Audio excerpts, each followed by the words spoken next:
Isang magandang umaga sa inyong lahat mga ka-dicer. Pag-usapan natin ngayon ang tanong ng isa nating subscriber sa ating YouTube channel.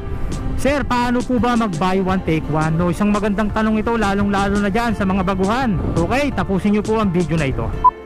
Buy one take one mga ka-dicer, pag-usapan muna natin. Bakit nga ba nagkakaroon ng buy one take one? No, magbibigay ako ng ilan sa mga dahilan. Una, ang produkto po ay malapit nang ma-expired, no? Kaya ginagawa na po yan ang promotion, buy one take one, ano, para hindi naman masayang, no, yung produkto, kaysa i-pull out lang, makaltas lang din sa sales ng ahente. Pero yung iba, talagang hindi nila binabuy one take one yan kasi lugi, no? Explain ko sa inyo yung isa sa dahilan kung bakit hindi nagbabuy one take one yung ibang company, no? Sa ibang vlog i-share ko sa inyo, no?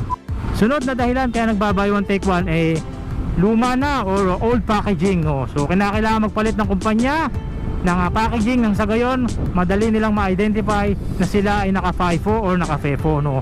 Ibig sabihin, pag luma po yung packaging, kailangan priorities po yan na maubos, no? Kung hindi talaga abutin at talagang malapit na o nag-launch na yung new packaging, nasa ahente na po yan kung gagawa niya ng promotion na buy one take one. So yung iba naman talaga support lang, no, sa pagkakaroon ng buy one take one, na pagka bumili ka nito may free ka na ganito, no? Support lang sa outlet, no? At pagpapakilala kung may bago mang produkto ang kumpanya. Yan po ang ilan lang sa mga dahilan kung bakit nagba-buy one take one. Now, paano nga ba mag-execute ng buy one take one, no? So mga ka-dicer, ang buy one take one po or pag-execute po niyan ay nakadepende po sa outlet, no? Meron po kasi tayong tinatawag na secondary account at key accounts, no? Doon tayo sa key accounts muna, no? Kapag key accounts po mga ka-dicer, kinakailangan po yan ay merong approval ng inyong outlet head office, no?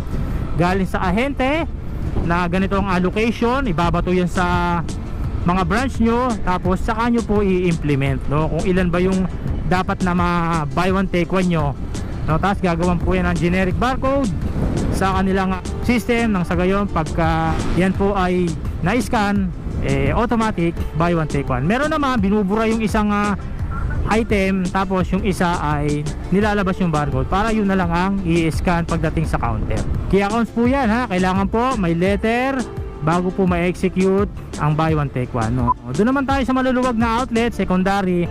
Meron po tayong tinatawag na on the spot, no? Kapag ka po ikaw ay sinabihan ng ahente mo na i-buy one take one mo na tong ganito mong product, no? Kasi near expired na. So bilangin mo lang yung product na yon, tapos item, kailan expiration, papapirmahan mo lang yung sa visor or sa manager or sa receivings or anything na sinong pwedeng pumirma. Yun na, execute mo na, buy one take one mo na, i-tape mo na, no? So kalamihan sa ganyan, alam naman natin, hindi pa talaga natatapos yung pagbabundling mo, ubus na, di ba? Mga dicer din at mga staff ng supermarket ang nakikinabang dyan, di ba? So yan po, no?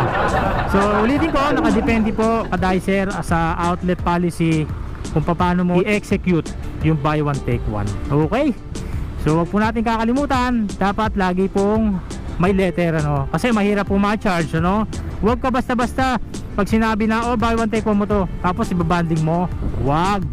Dapat lagi tayong may abiso sa supervisor or sa kung sino man na staff ng supermarket na may handle ng mga ganong execution. Okay?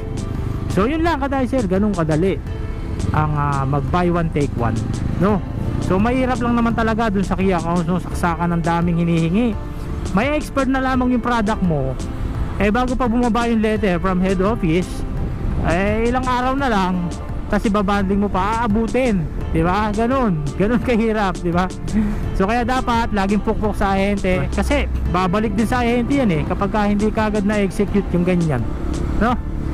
So yun lang mga ka-dicer, maraming salamat, no, sa nagtanong. Shoutout sa iyo.